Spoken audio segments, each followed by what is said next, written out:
Yeah, thank you for coming out tonight. I've used to teach a class here many years ago, and the first time back since. We're going to be talking about, obviously, North Korea, and we're going to be taking a different perspective than you might be familiar with, at least if you watch the news.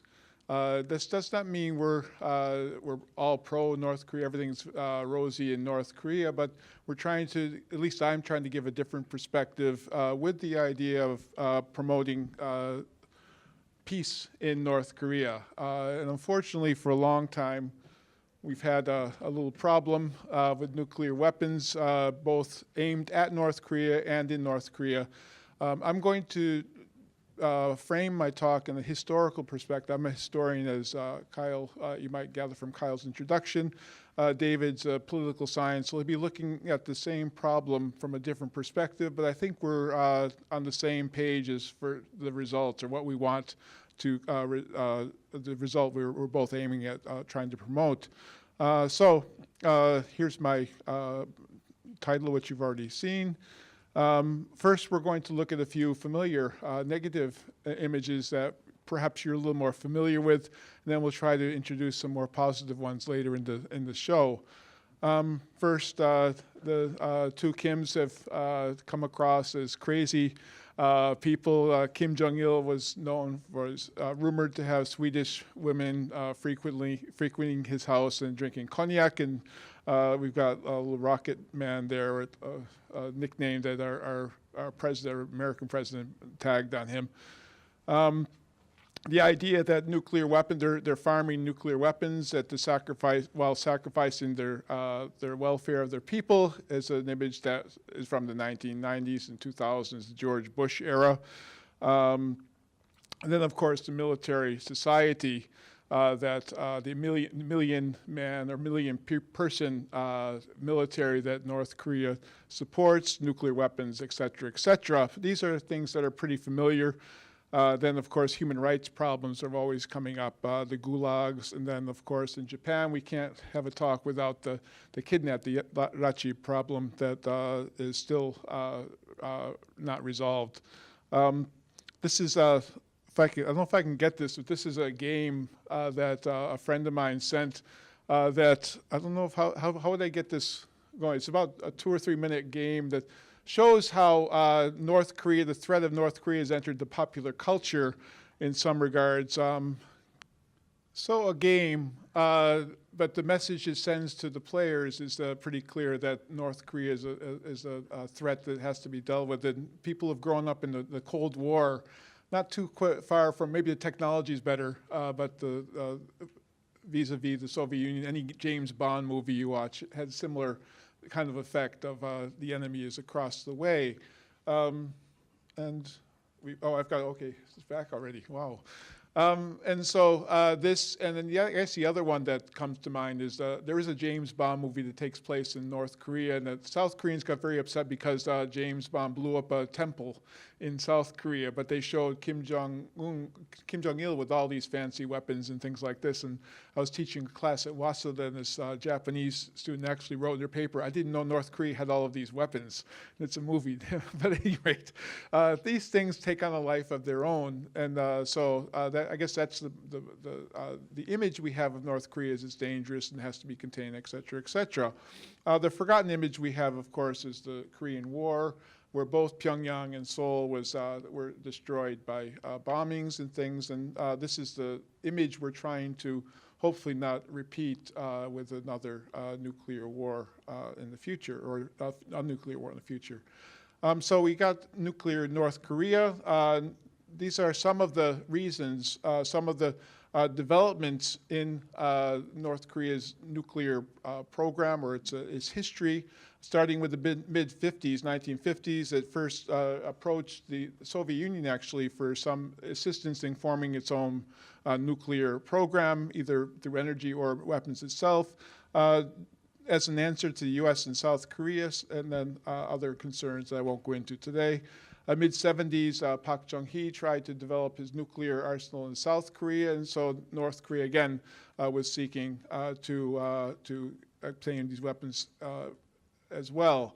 1980s, there's a decreased dependence on China and the USSR, and then in the early 1900s, 1990s, I'm sorry, Soviet Union and China, when actually the Pyongyang said we're not giving, we don't, our defense, our military treaties are over, economic relations are severed, and you're on your own basically.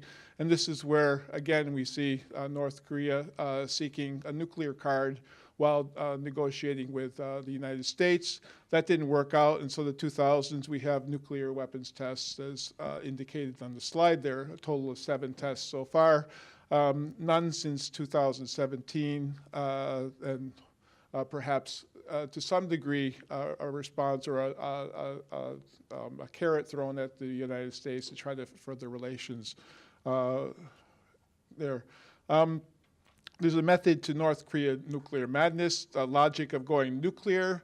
In the 1950s, in the Korean War, there was threats, verbal threats by the United States to use nuclear weapons in the war to bring China and North Korea to the negotiating table.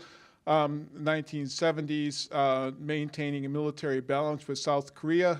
South Korea's economy was developing, and the North Koreans believed that sooner or later they would surpass the North Korean weapon military. The military balance would shift towards the South, and so nuclear weapons was, they were looking to balance that. 1990s, we talked about the end of Soviet-Chinese economic defense ties. Nuclear technology brings dual purpose of energy as well as defense, and so that is the card they sought to develop while they were negotiating with the United States to, if things went well, to play this nuclear card, to rid this nuclear card. In 2000s, a failure of negotiations with the U.S., George W. Bush's threat to use nukes on North Korea sent them to develop them further. And he also ended the agreed framework, which is the major agreement signed by the U.S. and North Korea to halt or to slow down the nuclear development. We'll talk about that in a bit. U.S. threats. So since 1945, there's been the threats since division, which was orchestrated by the United States in 1945. Then from 1948, North Korea was the enemy at the South Korea's gate. And so this raised tensions on the peninsula, border wars, border battles from 1949 that precipitated the Korean War itself.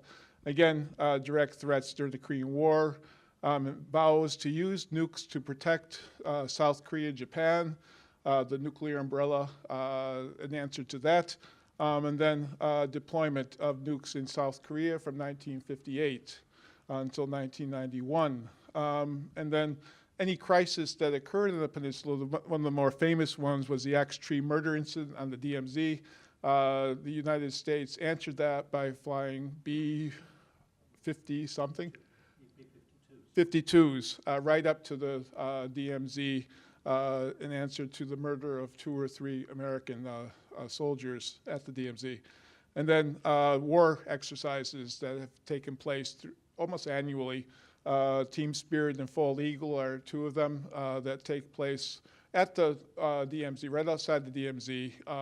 North Korea has taken these as a warm-up or a practice run towards an invasion to the north. And so these are things that have pushed the North Koreans to develop a deterrent capacity, or if not an aggressive capacity. Are North Korea's nukes offensive weapons is something, of course, we can't answer, but it's impossible. The impossibility is never zero, but what is the likelihood that they'd actually use their nuclear weapons as an offensive weapon? They're developing, or they were developing up until the last few years, the capacity to deliver them abroad through their missile programs, and so this is obviously something of concern. There's also the possibility of an accident. Even a deterrent, one of the major arguments against using nukes as a deterrent is that there's always the possibility of accidents causing nuclear war. During the Cold War between the Soviet Union and the United States, this took place a number of times, more times than we've heard, I think, in the news. And then, of course, there's a preemptive strike possibility if they feel that a nuclear strike or any kind of strike is imminent. They may use them if they have the capacity to offset that. And then just their existence alone is threatening to Japan, South Korea, and the neighbors in the area. Would this serve as a target from the outside of a preemptive attack from, say, the United States or other countries? In 1994, the United States was planning a surgical strike. I heard the person in charge of this program talk when I was at Harvard. He was rather disappointed that they ended the program. He thought that they could take out the nuclear reactor in Yongbyon without spreading the radiation in the sky, but they stopped. I'll talk about why that didn't take place. But Bruce Cummings, who's a person we know pretty well, has talked to generals in the military and said that we came very close to war with North Korea in 1994. So all these possibilities are on the table. There's been a number of, over the last, since 1985, the North Koreans have cooperated in denuclearization programs or possibilities. In 1985, as the first, they actually joined the Nuclear Non-Proliferation Treaty, the NPT. The Soviet Union negotiated this with them with the promise of giving them light water reactors. And these are uranium-driven reactors that come up often in these negotiations. In 1994, again, the North Koreans requested from the United States that these be included in the deal. There's less of a possibility. It's more difficult to produce nuclear weapons from uranium than plutonium, and this is why the United States at the time thought this was a good deal. They were a member of this until 2003, and then when the agreed framework and Bush's threats to use nuclear weapons came, they dropped from it. 1991, they signed the International Atomic Energy Agency Safeguards Agreement, which allowed them or required them to allow IAEA inspectors into North Korea to check their weapons, or their nuclear programs, I'm sorry, not the weapons. At the same time, they signed with South Korea an agreement on reconciliation, non-aggression, and exchanges and cooperation that would say, well, the unification of the Korean Peninsula will not come through military purposes, but through negotiation. 1992, they allow for the inspections until 2002. 1994, this agreed framework that's signed with the United States is the major agreement that the two countries have signed. And I feel that it serves as a model for present-day negotiations if they were going to go back to it. And I'll talk about why. It wasn't a perfect agreement, but you don't start with perfection in these kind of relations. In 2008 and 2018, they imploded nuclear facilities. This cooling tower in 2008, it's questionable as to how important it was. Was it more of a symbol than importance? It did slow down their nuclear reactor at the time, but it's something that experts have mentioned that within a month or so they could have rebuilt it. They did it on CNN News. They had to count down the experts from overseas watching this.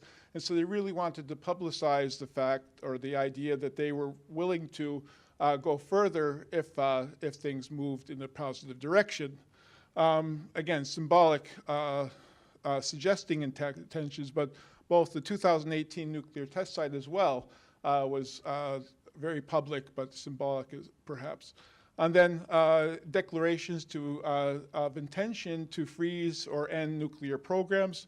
The first came in 1994 when former President Jimmy Carter went to Pyongyang and met with Kim Il-sung, and they made an agreement there. And then Kim to Trump a number of times. He's saying, we're willing to give up our programs depending on how negotiations advance. And that's the key word, intention, but we're not going to give up our weapons without some sort of a sign or some sort of a move on the other side to allow us to do this. So why have we failed to curb these programs? A number of reasons. First, from our side, or the west side, I guess, there's always been suspicions of the North expanding its nuclear programs as it was scaling down others. The enriched uranium facilities in 2003 ended, from the American perspective, ended the agreed framework. Suspicion of counterfeiting, drug trafficking, human rights violation, etc., non-nuclear related issues that pop up whenever advancement seems to be taking hold. Then there's also the belief, at least from 1994, that why negotiate with these? Why work positively with these people? They're going to crash anyways. How could this regime survive? Was the concern in 1994. And so Clinton sort of rested on his, he had other problems as well, but he didn't take the agreed framework very seriously because his advisors were saying North Korea is going to collapse anyway. So just let them die a peaceful death and then we'll just pick up the pieces. Of course, that didn't happen. There's ideological issues, the general negative views of North Korea. It's a communist dinosaur. These kinds of things come up. And then North Korea really doesn't have political capital in Washington. I think if especially Clinton, it seems he was more interested in solving the Israeli-Palestinian issue than North Korea. We were talking just a few minutes ago that the Congress really doesn't feel that this is a problem that they want to solve. It doesn't have the capital as other problems do, and so it doesn't get the attention that perhaps others' problems would. Other reasons, for North Korea's side, you've got the prevailing regional threat, the US threat, of course, and then nuclear umbrellas protecting other states. We'll talk about this in a second. Economic sanctions continue to be in place with North Korea, and they're not allowed, their economic flexibility is rather restrained because of them. Then you have the failure of international efforts. George Bush ended the agreed framework, but then he started these six-party talks, which the North Koreans didn't want. They wanted to negotiate with the United States only, but George Bush put China, Russia, South North Korea, then Japan, and the United States, 6 countries. And they, there was some progress, but in the end, they failed. Then very difficult demands being placed upon the North Korean state. When you insist that they disarm their nuclear program before negotiations are going to take place, which is, let's see, Bush Sr., Bush Jr., then Obama really never got started. But it's not really, you're not really giving them a proposal to move forward. You're not going to disarm before something you gain, so that's a non-starter in most cases. And then the idea that they're buying nuclear weapons when their people are starving. Yeah, it's from my perspective, it's a good thing to say, but it's really impractical. And if you were to consider that there probably aren't many countries that would disarm to feed their people. The United States might look at it from the beginning, from their own perspective as well. I said this in a class I was teaching at Waseda. I sort of said, is there any country in the world that would disarm so to feed their people? And somebody from Sweden raised their hand and said, yes, in Sweden we did that. Well, if you don't have an enemy right next door, it's a little bit easier to do that. So a good idea, but a little bit impractical from the North Korea's perspective. The realities of North Korea, how we do? I got to hurry up, huh? Okay, divided at birth. So the United States basically delivered North Korea to the Soviet Union in the closing hours of the Pacific War. The United States proposed the 38th parallel as a dividing point and gave North Korea to the Soviet Union to occupy. And then their failure to reunite the peninsula. I'm looking at these Joint Commission talks now, the transcripts and everything, and they really, both sides were really trying to make sure that their side was gained from their ideological perspective. So the North The Soviet Union were concerned about getting a leftist government in Korea, and the United States was concerned about making sure that a right-wing government remained on the peninsula. So nothing was solved. They ended in 1947.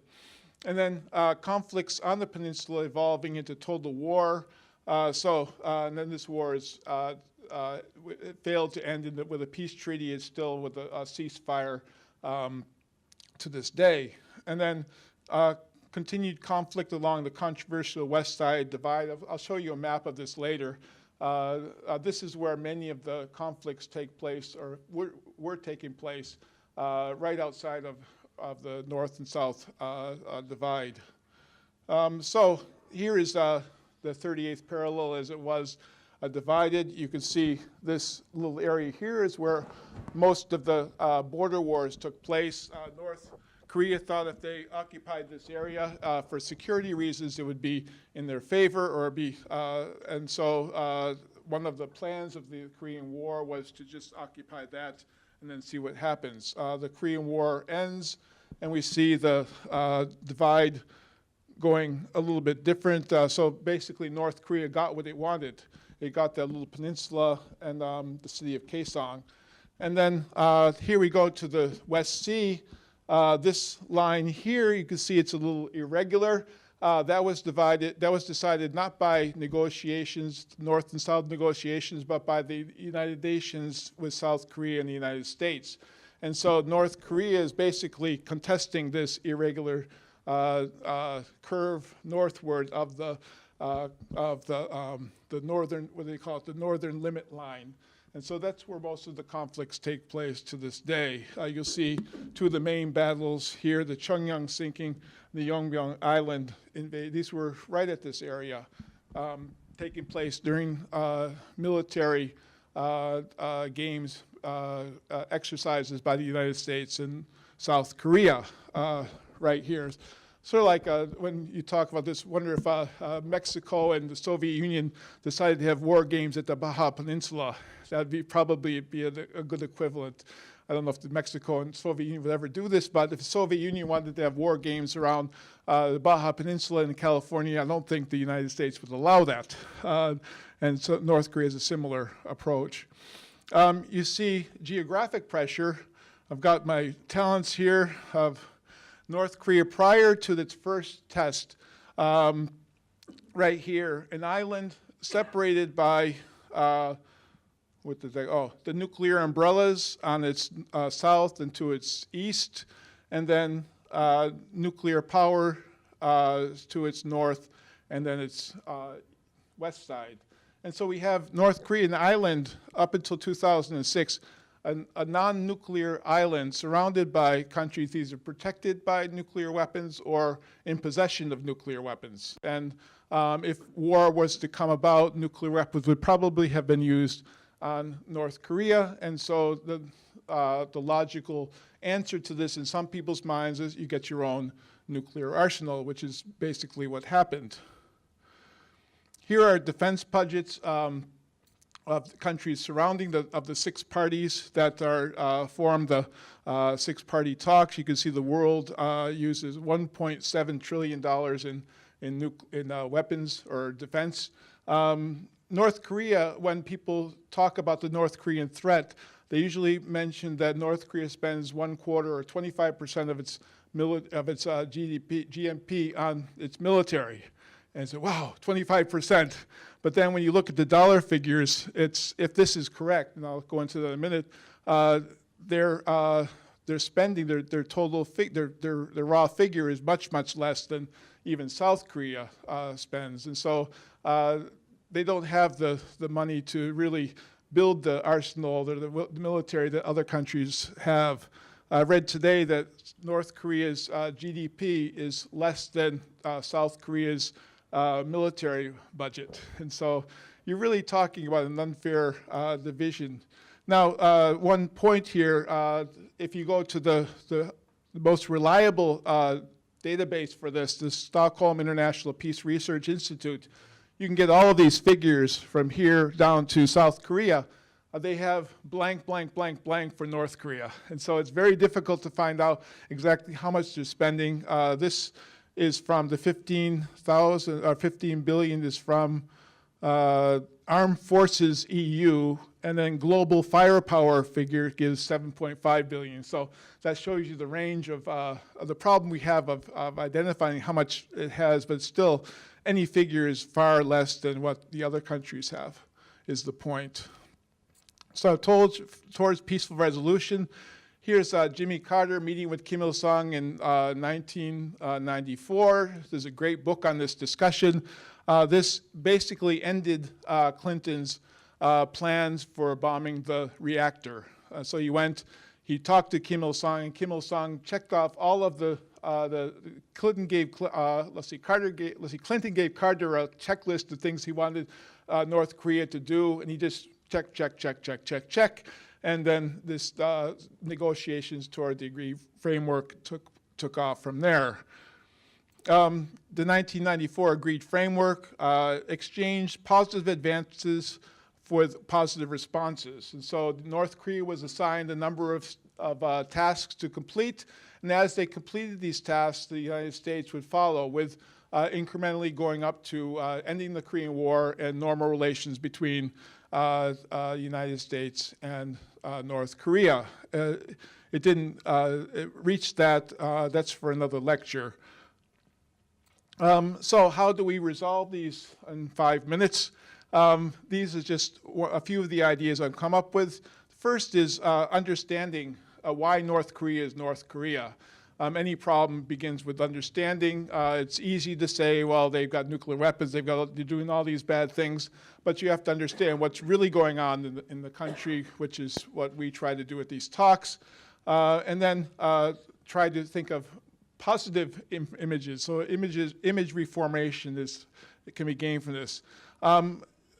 Understanding why North Korea is North Korea brings at least me to the conclusion that it's not North Korea's problem alone. North Korea is part of the problem, but there are 6 countries that have direct or indirect, have indirectly or directly participated in what we have today. And if you look at it from a collective responsibility, recognizing multiple states as responsible for the present situation, it's more conducive to coming to agreement.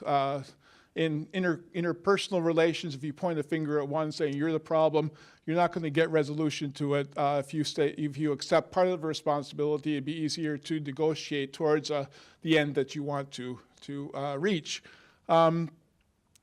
Then the 6-party talks, if they were to reconvene with all 6 countries admitting that they are partially responsible for what we have in the Northeast Asia today, you might bring resolution closer than pointing fingers simply at North Korea saying, you're the problem, fix it.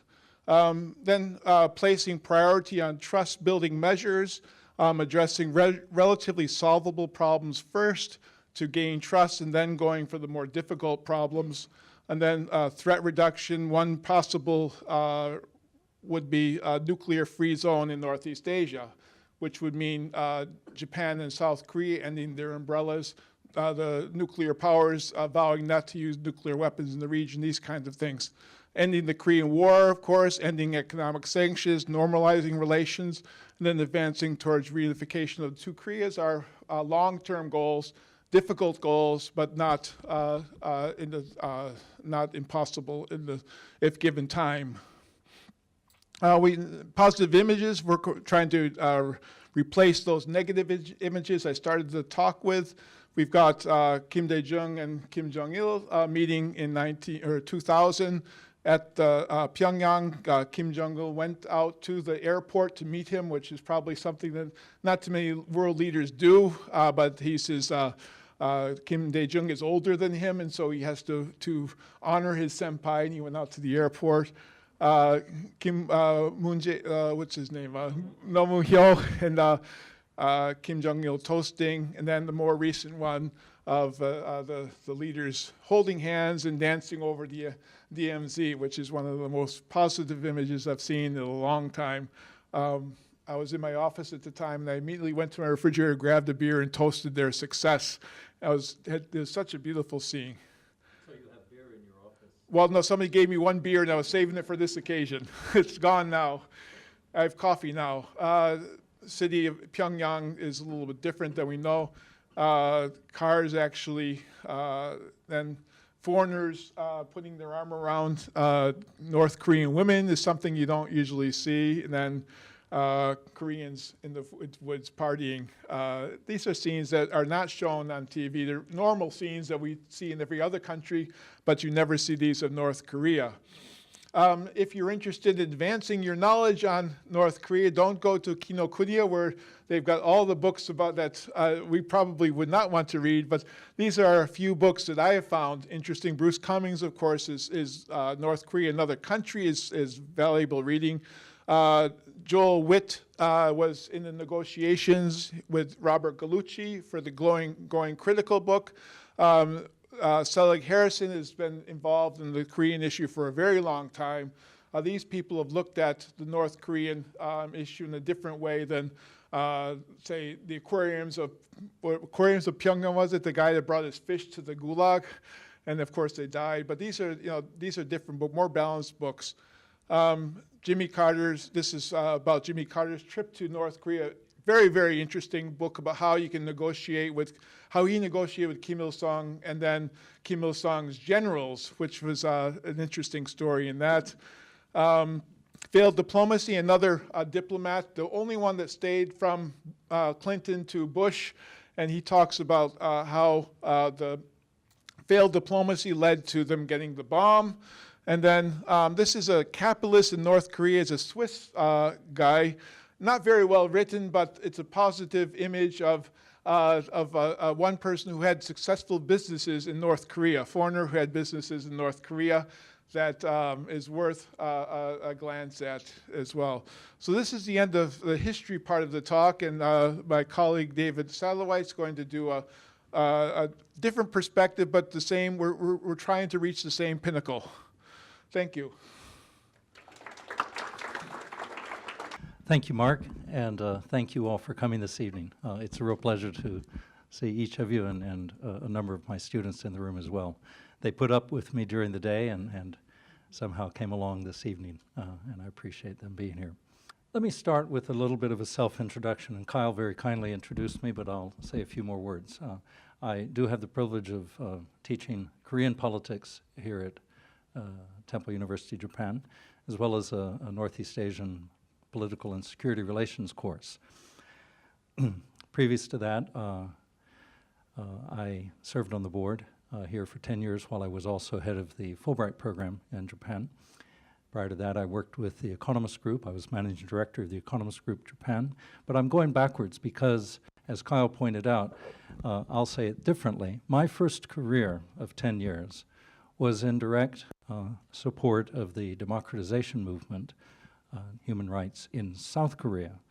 And we have to remember that those were very difficult years in which we weren't talking about the North very much because the South, as our ally, the Republic of Korea, was under military authoritarian rule. And sort of getting our own house in order first was very important. And so if we push it back, I've had the privilege of working with Korea and on Korea and studying Korea for the past 47 years. Yes, you heard that correctly. A half century. Let me, Kyle said that we would probably be finished with history. Both of us, however, were trained at the University of Washington at a time it was clearly the strongest program in Korean studies in the United States, and very strong in history. And my mentor, Bruce Cummings, who you saw in one of the books a moment ago, is very strong. And in fact, he went on to chair the Department of History at the University of Chicago, where he is now. So I'm going to be doing a bit of a quick historical overview that I think will complement some of what Mark has said.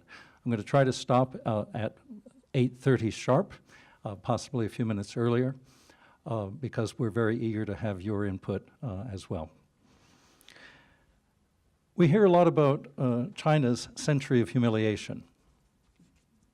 because it still resonates, and we hear a lot from China, and it's utilized in terms of China's sort of promotion of its own national image and perhaps nationalism.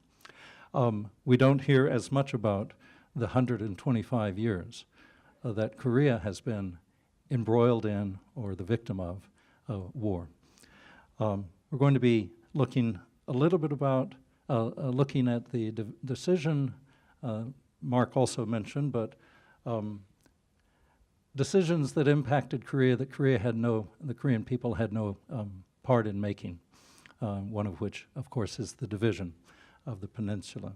Looking at the Korean War, but looking at the legacies of the enduring Korean War.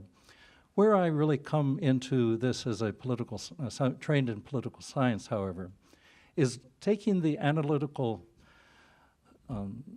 tool of looking at the paradigm by which we and our media and many of the security experts in our governments portray and perceive the situation in the peninsula, and particularly the paradigm with which we look at the Democratic People's Republic of Korea. Mark has said it, I say it in every one of my classes and several times during the term.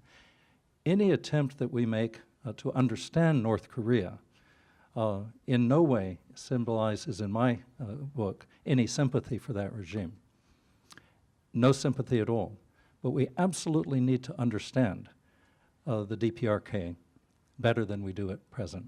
And the paradigm that has formed our worldview with regard to the DPRK, I contend is a broken paradigm in need of a paradigm shift. We've already heard some of the historical context, but it's a reminder, the Nuclear Korea reminder is on the agenda for what I'll be talking about, beginning with Operation Hudson Harbor during the Korean War. And then, on a more positive note and possibly leading into our discussion and our Q&A, is to take a look at the steps towards a paradigm shift. And then, let me say that we live in historic times. Next Wednesday and Thursday will be the second summit between President Trump and Chairman Kim Jong-un. And we don't really know what the outcomes of that summit will be. There are little hints that we've gotten so far. Discussion about the deliverables, but the hints from President Trump's commentary over the last 24 hours are that we might see even some surprises out of the summit. And I want to be able to move through those with you and discuss them with you. I'm not going to go through all of these dates. And by the way, I did my slides just as Mark did, with a lot of words on them. I don't have as many pretty pictures as Mark did. These are not so much for you to be able to read all of that, and I certainly won't read all of it to you, but these slides also go into the presentation, and those who will be following the content later will be able to read these in great detail.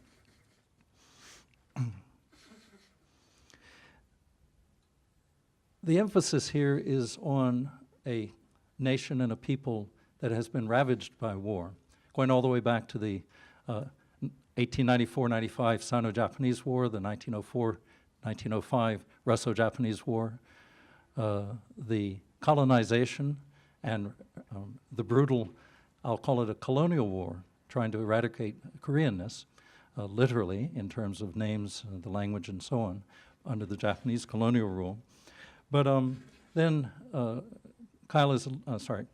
Mark has alluded to some of the internal war in the period after Korea's arbitrary division in 1945, and the succession of guerrilla activity within the South, but also the incursions not just from the North, but 1949 in June, a year before the Korean War broke out, that part of the peninsula called the Ongjin Peninsula, part of the Korean peninsula called the Ongjin Peninsula that was on the map that Mark shared, is where an incursion from the south in June of 1949 went towards Pyongyang and was rebuffed.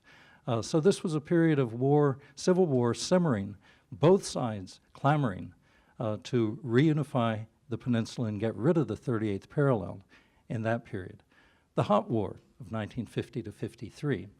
But then what we have since 1953, with an armistice, but the most militarized spot on Earth possibly, called the demilitarized zone. And we have a hair-trigger sort of Cold War hangover war that is still very much alive, and the outbreak of which is still not something that we have to, that we can discount. The questions at the bottom: who wins a war with no end in sight? Who and what are the victims? How does perpetual war secure the peace? Or does it just prolong the war? And then the question over what might come out of the Hanoi summit.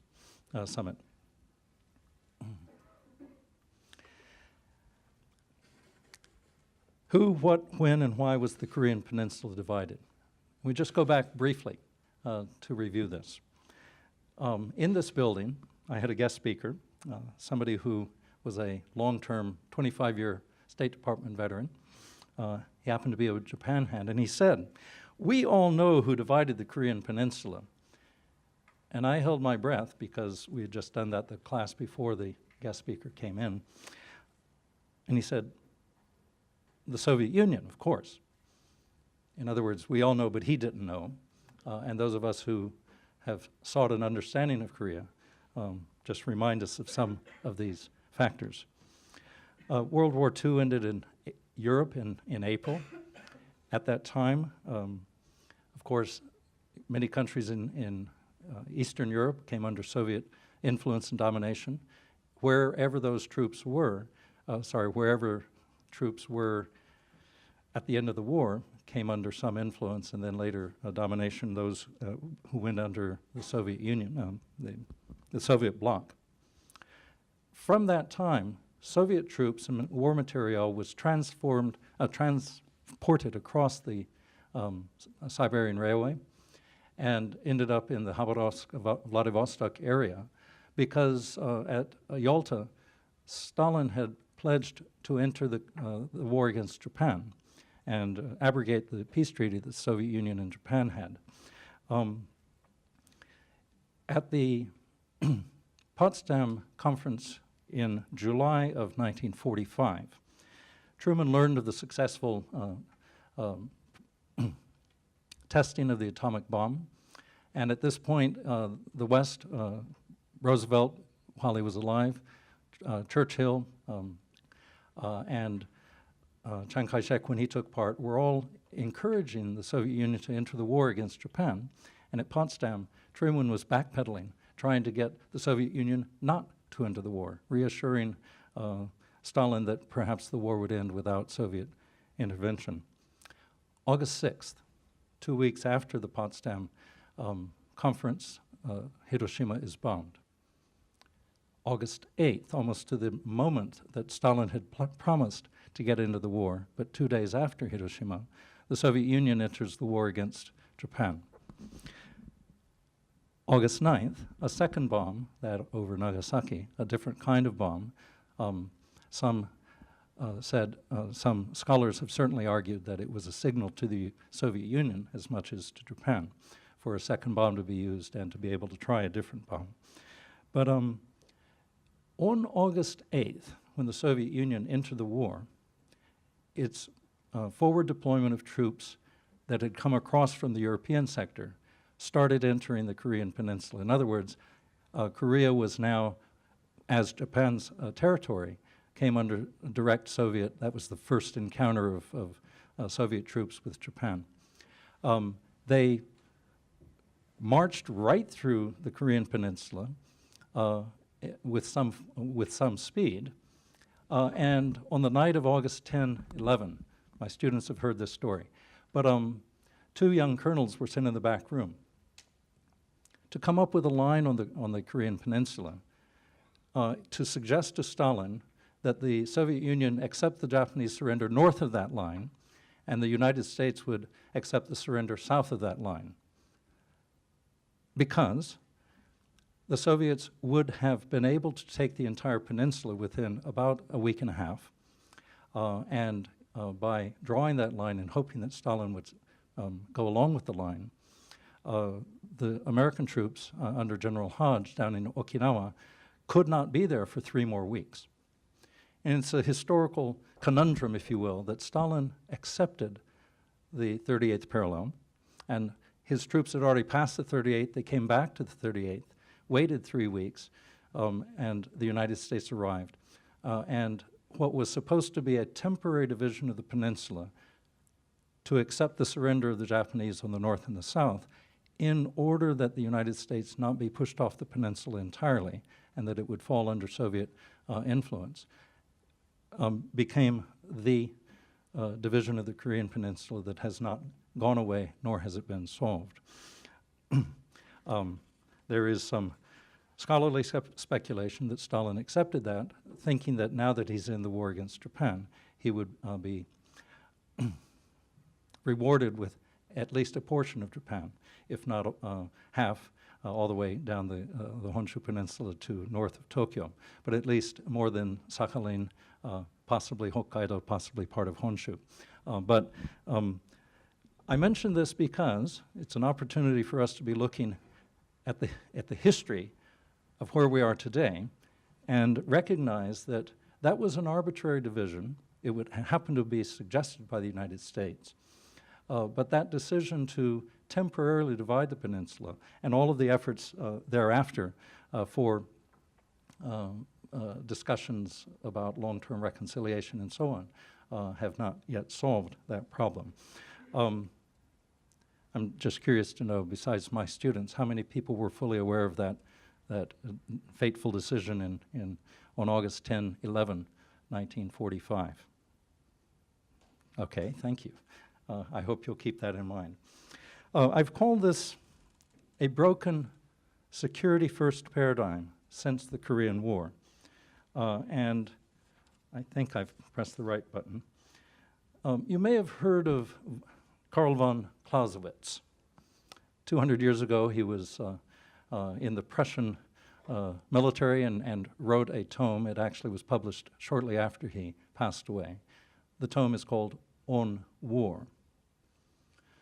Clausewitz wrote, and this is the most famous sort of quotation, often misunderstood, but it says, he said, "War is but an extension of politics," and I've added the word diplomacy. "War is but an extension of politics by other means." A little bit more detailed. "War is not merely a political act, but also a real political instrument, a continuation of political commerce, a carrying out of the same by other means."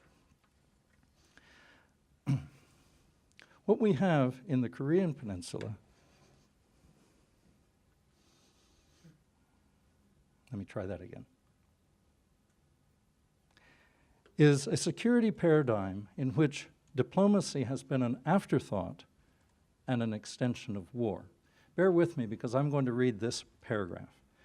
"What Korea has witnessed since the armistice was signed in 1953 is perpetual war, a readiness and calculated capability to engage in active hostilities at any moment with virtually any means at the security forces' disposal, including nuclear weapons. Extension of diplomacy by other means has been a continuous war in the almost total absence of diplomacy. In other words, when diplomacy has been attempted, it has been the opposite of what Clausewitz articulated. It has been an extension of war rather than war as the extension of diplomacy. War has been in the driver's seat. War has been the dominant paradigm. Diplomacy has been an afterthought as a part-time endeavor, merely as an extension of war by other means." Now, my almost half-century of looking at the Korean Peninsula, including time in Seoul and in conversations with I don't have a security clearance, but conversations with military intelligence and others in the armed forces, and several ambassadors over the years, give me the insight that says that we have a paradigm that rather than looking for a solution over the long term, the paradigm has characterized the North in a certain way and has structured all of our reactions, all of our policies towards the North and towards the peninsula that puts security first. Now, a realist would tell you that you have to be prepared, trust but verify, be ready for whatever the North might do. And the June 1950 invasion by the North, after its troops had come back battle-hardened from taking part in the Chinese Civil War in 1949 in October, indeed permitted the North to engage in starting the war in 1950. Ever since then, the presumption has been that war is around the corner. We have to be constantly and perpetually prepared.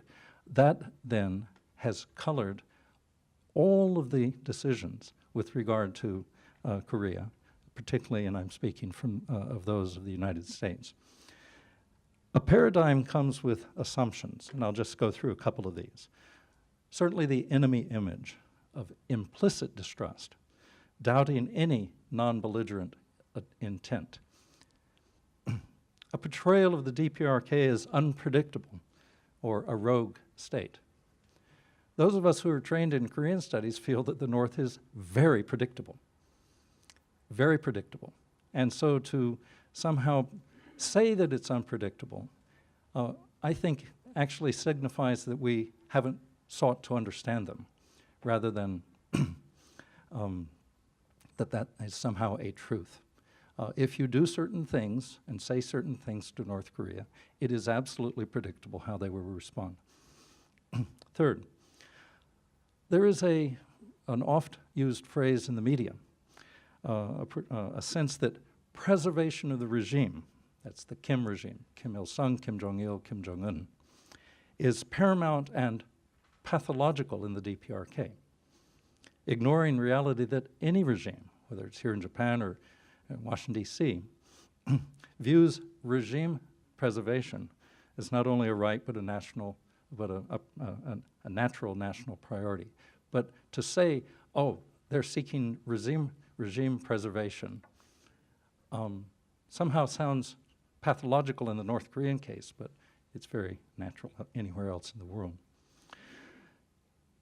The next is the U.S. readiness to engage in warfare, including nuclear weapons deployed in the U.S. arsenal, pre-targeted on North Korea. I'm going to come back to that briefly. And then, mind you, I'm aware that the last 14 months have seen a remarkable shift in the mood towards negotiations. But what we have until, I think, this morning's commentary by President Trump, when he said, oh, I'm not in a hurry for denuclearization, is a non-negotiable posture of sanctions called maximum pressure to force unilateral denuclearization of the DPRK with no reciprocal security guarantee or, get this, no offer for the U.S. to denuclearize. And with that, I wanted to just add to some things that Mark said earlier in his comments.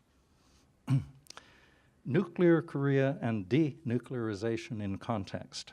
And I start with Operation Hudson Harbor.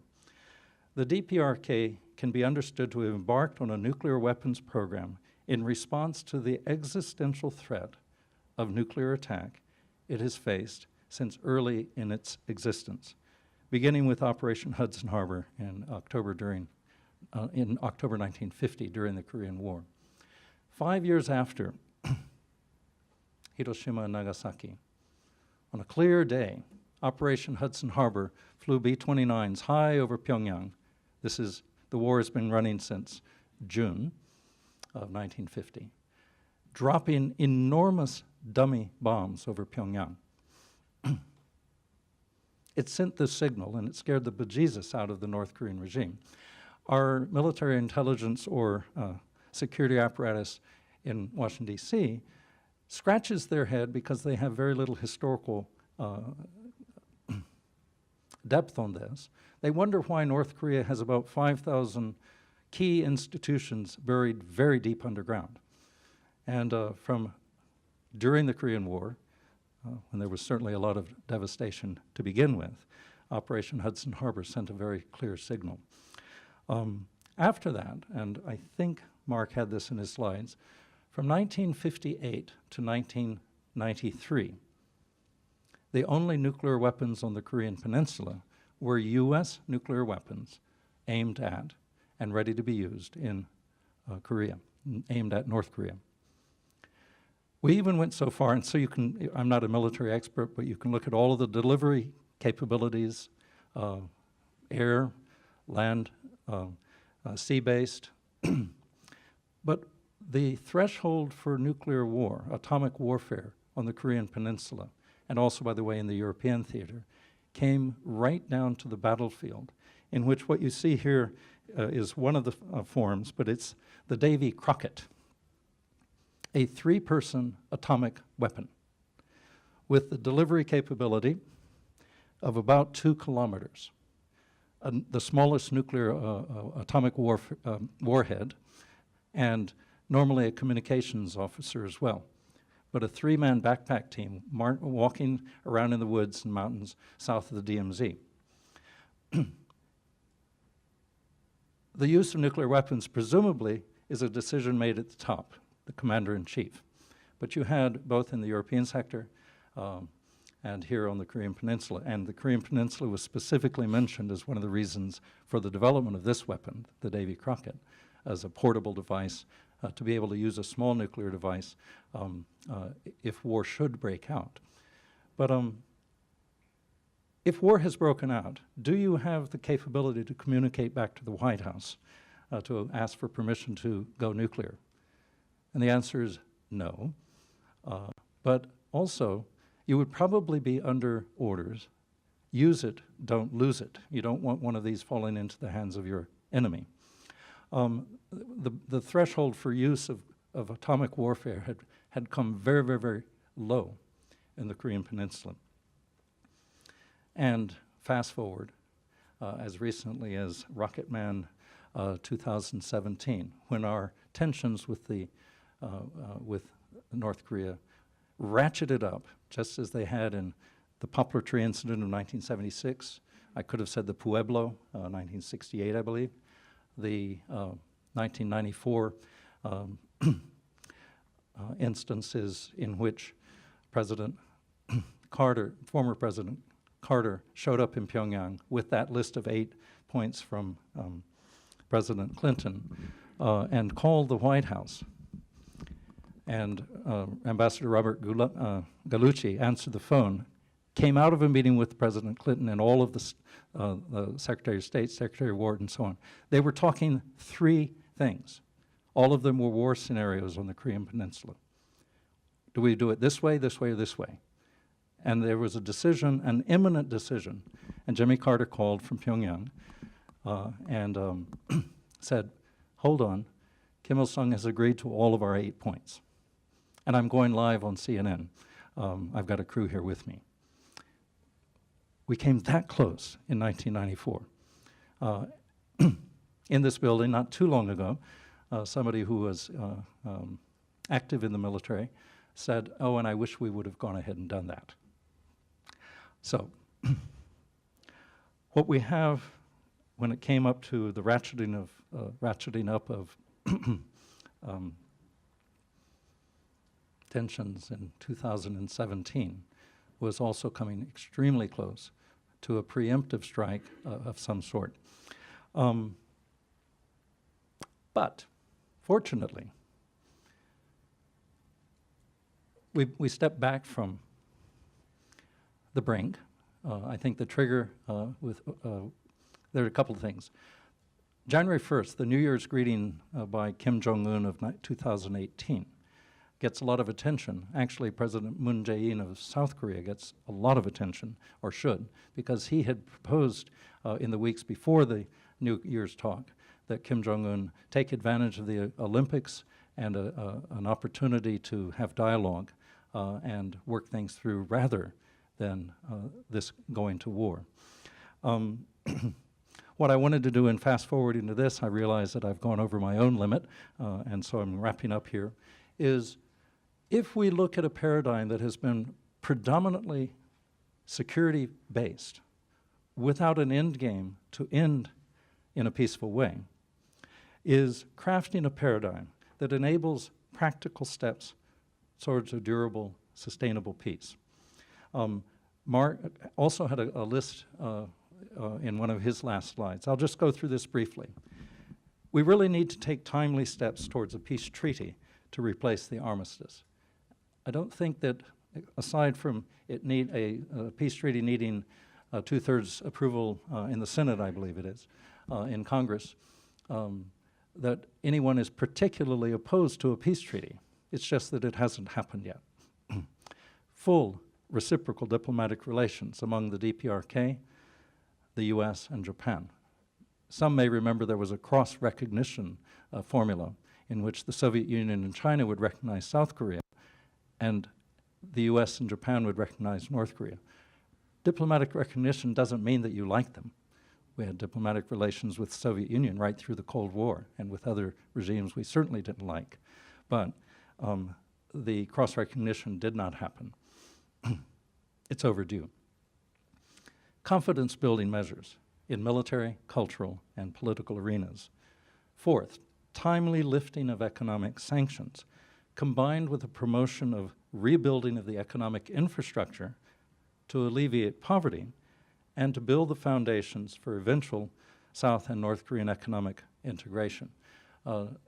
If North Korea collapsed tomorrow, the South Korean economy could not afford to rebuild the North Korean economy. There need to be steps taken now towards that. Fifth, reciprocal reduction in DPRK and ROK offensive military capabilities, combining verifiable denuclearization of the DPRK and a verifiable no first use or no first strike pledged by the US as a key security guarantee to the ROK. Now, in the US military, we have a neither confirm nor deny, and the United States has never entered into or articulated a no first use policy, although some other nations on the planet have.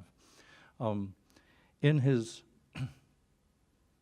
January 1st New Year's speech of last year, Kim Jong-un, young, not bound by the same kind of restraints of his father or grandfather, educated somewhat in the West, said, "We are at a historic juncture and we can make history." The North Korean regime is willing to denuclearize on one condition: a guarantee of our security,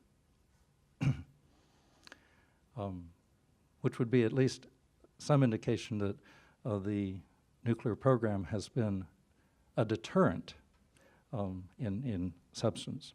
And finally, building jointly administered institutions fostering systemic trust. Now, my last slide, maybe before the last slide,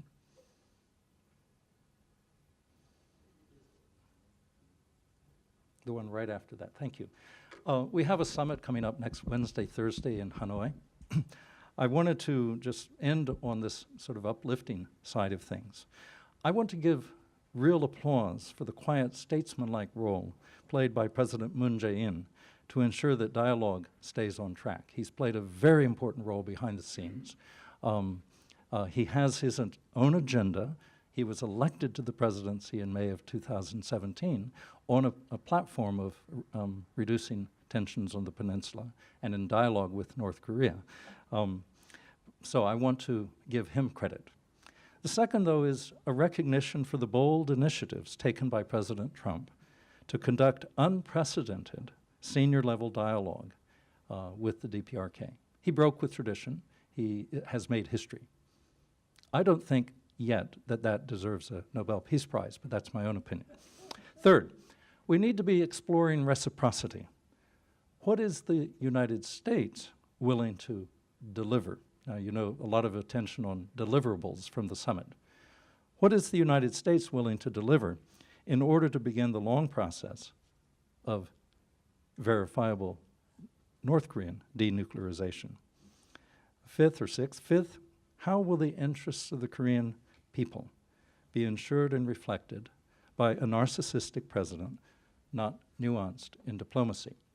And so the pomp and circumstance of Singapore last June 12th and Hanoi next week may look good and may even boost President Trump's popularity at home for a bit. Will it be in the interests of the Korean people? And I just asked the question. It's not intended as a rhetorical question. And finally, I'm willing to be surprised. The press conference that President Trump was just pictured in over the last 24 hours, when he said, "I'm not in a hurry. There will be eventual denuclearization. We've had good contacts. Things are going well." I hear a sliver of a surprise up his sleeve. But you know, he's so proud to be able to deliver a surprise that he can't quite hold it back completely. And so I heard that sliver. And I don't think that they can come up with a fully worded peace treaty, but I think that they may well, next Wednesday and Thursday, set in motion the steps towards a peace agreement and then a peace treaty. That's my own forecast of next week's summit. I'll be in South Korea over the next several days and back in time to teach on Thursday, the 28th, I guess it is, the second day of the summit, and we'll be live streaming it if that's possible. Thank you for your attention. Mark and I look forward to your questions and input. I've been following Tim Shorrock's reporting on this over the past year, and he's been doing great work. I've learned a lot from him about the history in South Korea and how these new developments are being reflected there. But he's also remarked on the surprising way this is being covered in the American press. First, the American press seems to have a new level of skepticism towards North Korea. I remember when talks were being conducted by the Bush and Obama administrations, they were pretty skeptical, but they seem to be pushing pretty hard to doubt anything that North Korea says, and I think that might have influence on the way any possible peace treaty is treated in the Congress in the end, and I'm wondering where that's coming from. And also there seems to be a new level of callousness by Democratic politicians. Just a few days ago, Nancy Pelosi was speaking to South Korean politicians, and she had this really, considering that, if North Korea were to make war with the United States, South Korea would be the first to get hit. She had this really surprisingly condescending and patronizing attitude towards South Koreans, basically not trusting their own word that they're, excited and hopeful for these talks. And I was wondering if you could speak to where that is coming from, and if you have any insight into that, guys. Yeah, I've been following the news as I've been had my nose in the Joint Commission in 46 and 47.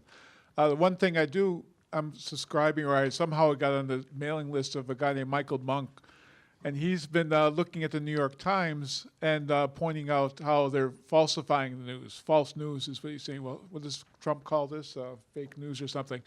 And there's a report that North Korea had a new nuclear program. They were developing new nuclear weapons as they're professing to denuclearize. And he pointed out that all of these, or he attached a report that said that these were nuclear weapons that had been, long ago we've known about these, and there's nothing new going on. And so the only thing I can add to this is that it seems that any time there's progress, this is in Japan as well as in the United States, anytime there's progress, it always gets, not always, but it seems to be diluted by such things as you're referring to. The things aren't as they seem. And these are the times when things like the bank in Macau incident came up that a colleague of mine reported on, saying it was all fake. There's nothing there. And so they come up with these ideas. There's something going on to balance the news. If something's positive, they've got to equate it with a negative news as well. But yeah. Briefly. Sorry, were you done? Yeah, I'm finished, yeah. I spoke of a paradigm. And that paradigm is not only of our security personnel, and I have great respect for those who do put their lives on the line in protection of principles that we hold very dear, but it's a paradigm that really creates a worldview, and it's a consistent, somewhat global worldview that is strengthened by the media portrayals. And so if you step back when something like those tensions were ratcheting up, then the word dictator or this or that pops into the media's questions as well. And so it's framing the news along the lines of what I've described as a security paradigm. And so I won't go on and on, but we really need to be able to step back and seek not only to understand, but to characterize what's going on accurately and avoid. By the way, Tim Shorrock and I have known each other for a very long time. I'm out of touch. Say hi for me if you would. And he does excellent reporting. Yeah, thank you. Hi, thank you for the great talks. I have 3 short questions that are very related to each other. One is, maybe you talked about it very briefly, is could you comment about what happened for this transition to the negotiations? The North Korea, the tensions were ratcheting up, and then suddenly this bromance between North and South develops. What happened there? And do you know what Kim Jong-un did in China before these negotiations? It seems like he had like a crash course in diplomacy in Beijing or something. And finally, I was interpelled by the fact that there was no mention of China in the paradigm shift and the solutions you talked about. Is reunification realistic, geopolitically speaking, as it would not be very favorable to China? Thank you. Yeah, Kim Jong-un and I haven't talked in a while. He's busy. I think that the difference is that Moon Jae-in came to the presidency, and he came saying, to fix it. The same as No Moon-hyung before him, and Kim Dae-jung, the liberal or the left, if you will, has been more sympathetic towards negotiations with North Korea. The bigger surprise is, of course, the United States. I thought that's where your question was going. You've got Trump and Kim comparing nuclear buttons to see who's got a bigger button, and all of a sudden they change it all. And that's Moon Jae-in is I think he's partially responsible for that. And anything to add about that? Yeah. First of all, I want to second what Marcus said about Moon Jae-in is really a factor, and the Korean people chose him as president on a platform of reconciliation and dialogue with the North, a continuation of the sunshine policy of Kim Dae-jung and No Moon-hyun. And so what was going on behind the scenes, somebody I know in a committee of about 60 people who are, we'll just say, advisors to the president, said that there were messages being sent by President Moon Jae-in towards the end of December. The ratcheting up has come to a very, very dangerous space, and we need to be able to bring it back down. The North also was deathly afraid, because at that point, you had locked and ready, you had 24/7, that is constant, in the air, nuclear-capable flights in and ready to go in. Some people in this room may know that better than I. Kim's crash course, I don't think so. I think Kim, now having been in office about 7 years, was very young when he was there, and he has matured and has certainly had people around him to mentor him, even though he stands out as the figure. He also understands that he is young. But he has matured tremendously. I don't think that he needed a crash course. I think he was ready to come out on the stage. I've never met him, by the way. China's perception of reunification. I want to stop on 2 things briefly. We talk about reunification, which is actually way premature, because a peace treaty, confidence-building measures, really getting to know each other, a gradual rebuilding of the North's economy, as I suspected, many of those things have to come before there's any real discussion of reunification. However, I'll say this and I'll say it clearly. That decision is the Korean people's decision, and not major powers interfering or calling the shots. But China's perception clearly does not want a collapse. What Mark was talking about earlier, those who back in 1994, for instance, were saying, it doesn't matter, they're not going to be around. We call them in the field collapsicists. Well, they've been predicting that for 25 years. China does not want North Korea to collapse. It would bring a U.S. ally and maybe U.S. troops right up to the Yalu. It would bring instability. It would bring probably hundreds of thousands of refugees from North Korea into China. China has its own interests and scenario planning, I'm sure. But I don't think that China would be opposed to a reduction of tensions and a reconciliation on the peninsula. Just one more thing. A question to your question. Why are you concerned about Kim Jong-un going to China to talk to the leaders there when Trump talked with Japan, talked with South Korea? So it's perfectly natural he would be talking with his allies to get the same kind of input that that Trump has gotten from his Northeastern Asia allies. And so it makes sense to me. Maybe, verifying things, maybe advice on how to deal with the United States, things like this would be perfectly natural in my mind. Next question. Thank you. My name is Kosuke Takashi. I'm a Tokyo correspondent of the IHS Jane's Defense Weekly. I have a simple question. Do you think Kim Jong is really serious about the giving up the nuclear weapons?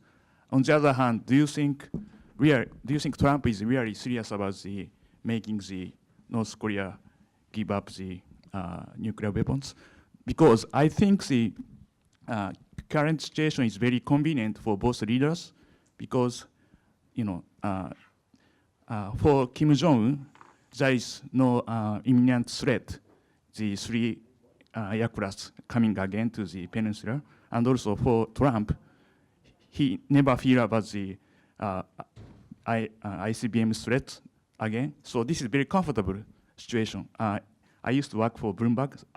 This situation is called Goldilocks, like the cozy ties, comfortable situation. So I think those two leaders want to continue this current cozy, comfortable situation forever. Don't you think so? Of course, neither of us know what's going on in the minds of those two people, especially Trump's mind. Kim Jong-un's message is very consistent with his father's and his grandfather's. If the situation is right, the nukes are on the table, even though they're in the Constitution of North Korea. So I place more confidence in what Kim Jong-un says than what Trump says. For Trump, why would it matter? I mean, the United States will always have the majority, will never have a threat from North Korea, so it's a little more precarious. But I think Kim Jong-un is following very consistent. As David said, North Korea is very predictable, and one thing that's very predictable is their nuclear policy. Your questions at the beginning were, is Kim Jong-un serious about denuclearization, and is President Trump serious about pressing for denuclearization? I think, and again, I have no sympathy for that regime. It is a despicable regime that trounces on the human rights of its people. I believe that he is serious. The timing, the historical juncture at where we are now, provides an opportunity to break the deadlock and to move the peninsula forward towards reconciliation. I didn't say reunification, towards reconciliation. In that context, he seized the moment. The Pyeongchang Olympics were a perfect opportunity, and the three summits between the two gentlemen you see in a photograph over here, the three summits, and probably another one a couple weeks after Hanoi, the 3 summits between Kim Jong-un and Xi Jinping so far, and now a second summit. This is historical. It is happening. And I think that they're not playing around. Sorry, I don't think Kim Jong-un is playing around. I have always questioned the sincerity of President Trump. He's doing it for the pomp and circumstance and his public relations points rather than for the long-term interests of the Korean people. That's my opinion. Maybe the next question. Thank you. All right. Thank you so much. My name is Rob. I'm with the Embassy of Brazil, but I'm here on a personal note today. That was a fascinating presentation. And I think there's another view that you maybe haven't touched upon as much, which I'm not sure if it is more pessimistic or more optimistic, which says that the North is never going to denuclearize, and so maybe the US and the West should just accept that and recognize the North as a nuclear state, and maybe go from there and try to build confidence-building measures and reconciliation with the fact that they'll always have their nukes. So China has their nukes, India has their nukes, and that hasn't prevented the West from engaging with these countries and building better ties. So is that more realistic or less realistic, or how do you see that option of just recognizing North Korea as a nuclear state? That's a good point. And Brazil had their nuclear program as well, and maybe you can inform us later over a drink what happened with that. We have an embassy in North Korea too.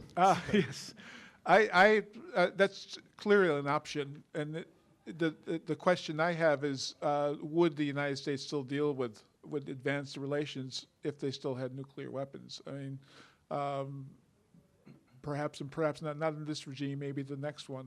But that might be a plan B for, yeah. I know that we're running out of time. In this room back in November, there was a talk, some of you may have been at, Deterrence, Assurance, and North Korean Strategy. The gentleman who spoke was with the U.S. Air Force Center for Unconventional Weapons Studies in the U.S. military. He said the North, in their sort of decision tree analysis, it's either deterrence or compellence. And compellence, to compel others to do what you want them to do because you have nuclear weapons, you're going to use those as some kind of a leveraging tool to get others to do what you want. Sorry? Tom Schelling's term, yeah. Right. Now, North Korea is a nuclear state. We just haven't called it that yet. I think, given the history both of the father and the grandfather and this one, and of the summits that have taken place, Kim Dae-jung, Roh Moo-hyun, and Moon Jae-in, there is a serious commitment for a non-nuclear Korean peninsula. And if the circumstances are right, I'm convinced that they would indeed be willing to give them up. They would be out of their mind to give them up without some kind of verifiable security guarantee that the U.S. is not going to preemptively use its overwhelming power against North Korea. One more point. First, I would say non-nuclear Northeast Asia. And second, what is total denuclearization? Even if you get rid of your nukes, you still have the blueprint somewhere or the knowledge. And so it's rather difficult to become a complete nuclear state after you actually are nuclear. Last question. Thank you. Leo Yaffe from Waseda University. First of all, thank you both for a very insightful talk. And as we embark on this discussion of denuclearization of the region, you've spoken about the constraints imposed by geopolitical factors. But I was wondering if there should be a role in these discussions for the question of human rights. I mean, obviously, North Korea has a pretty bad human rights record, and the United States, has historically dealt with a lot of regimes that also have a fairly despicable human rights record. So it has never stopped them; it prevented them from conducting business with them. But as President Trump is going to engage North Korea on security matters, should any progress in these negotiations be also contingent on factors dealing with human rights, or should human rights be not part of the package at all? Thank you.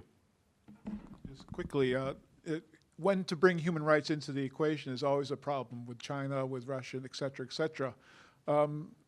If I was African American, I would question whether the United States has a right to bring up human rights in negotiation with anybody.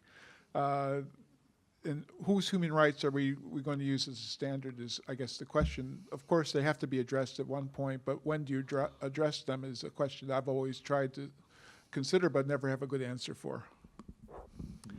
Earlier today, I was asked about this as well, and there are two issues.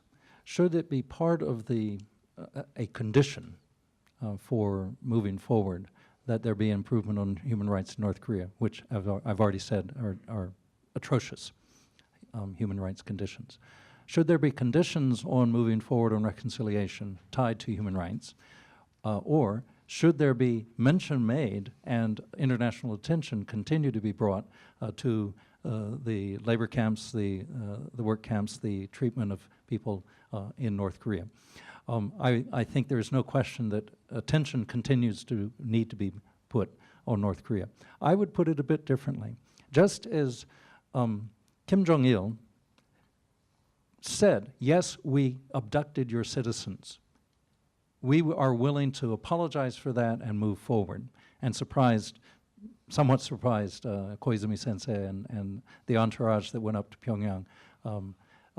In that same sense, the North Korean regime can actually gain considerable international approval if it shows some form of closing down or ameliorating some of the human rights situation of its security apparatus. And so as you see progress in reconciliation, I predict the possibility that we're going to see some proactive work, proactive things coming out of the North that won't necessarily destabilize their system to close down some of those camps and rehabilitate people into society. I don't want to be naive about it, but I think that we have the opportunity now for progress in that regard as well. I guess what I'd like to do and answer your question, I think it's a very good question, is how have other countries changed their human rights situation? South Korea being one, China, Vietnam, or others, and what Taiwan, yeah, what it took to get them to change, and that might be a good model to look at North Korea or to get some good ideas. Do we have? No, we're out of time. Thank you very much. It was a very interesting discussion.